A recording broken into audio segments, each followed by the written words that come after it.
Okay, the next step I want to do here is I want you to copy this sheet. I'm going to right click here and say move and copy. And again, if you're on a Mac, it might be a different way of doing it.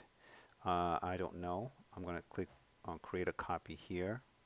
And this will say car transactions 2. And I'm going to name this car transaction table here. And if you can change this color into this version of red here, and I'll click here and make sure it's the same version. I'm going to right click here and go to tab color, and that color in this case was dark red, so make sure it's dark red. Alright, and same thing with this color, make sure this color is what was the color? Sorry. Let's tab color. That's this color right here, green, and this color right here. Let's make sure the tab color is this color. I'll be checking these colors, so please make sure you spell it correctly. If you spell this wrong, I will mark it wrong. So it should be car transactions table, separated by space, a lowercase, car transaction, and cars here. So I will check for this when I'm checking the assignment just to make sure you're efficient at what you're doing. I want to focus here on table. And this section right here, if you can delete it for a second. I don't need this section here. Remember, you're in car transactions table. I'm going to delete it. And what I want to do is I want to be able to look up this information that we did here, but really quickly using tables. So if I focus anywhere within this data set, I'm going to go here to insert, and we're going to say table. Because this has a header, or it detects a header, we're going to leave this checkbox the way it is. We're going to click on OK. All right. I'm going to save it just to make sure I have my own version of it correctly done. Now, with this table, I get a lot of power. Now, I want you to see something. Let me move this out of the way. When I click away, notice that the table design is not here. Notice, look up here on top.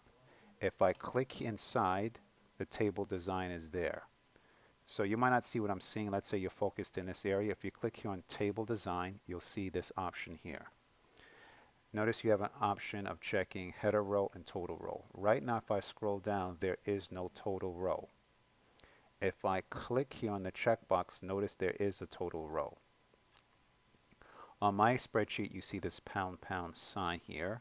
I'm going to double click here to increase the font size. So what happens here is once I get this total row, again, you need to check it. If I uncheck it, it's gone. I'm going to check it again. By default, in some of the fields, it will select the sum.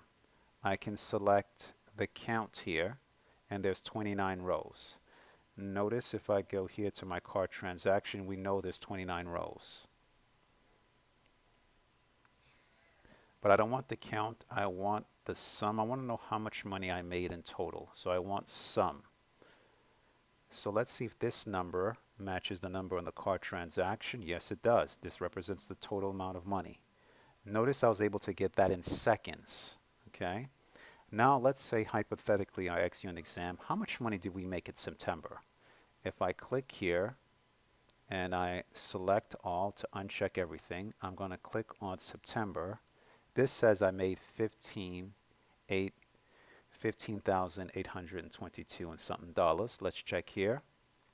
That number matches this number here that I'm on this spreadsheet. I'll go back to the car transactions table. Let's see how much money I made in, I'll select here, select all. How much money I made in April.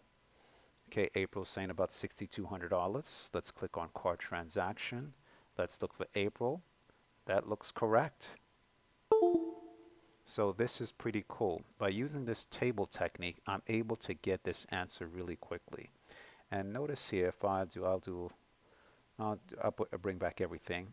I can find out how much money I made in total in April, August, and December really quick. So if you're getting a lot of data and they're asking you these questions, they need these answers in seconds. Okay, I would put this in a table. That's one option. There's a different ways of doing this, but for now, let's focus on table. So with a table, you can get information really quickly. And also, you also have access to the average, the count, the sum, the var. So again, if I was giving out, let's say I had 20 questions, give me how much money I made in September, how much money I made in October, so on and so on and so on, I might use the table. Okay, and again, it depends on the question format. If you need to see everything up front like this, then you might need to do it like this because your boss wants to see it like this, or the person who's giving you the spreadsheet wants to see it like this.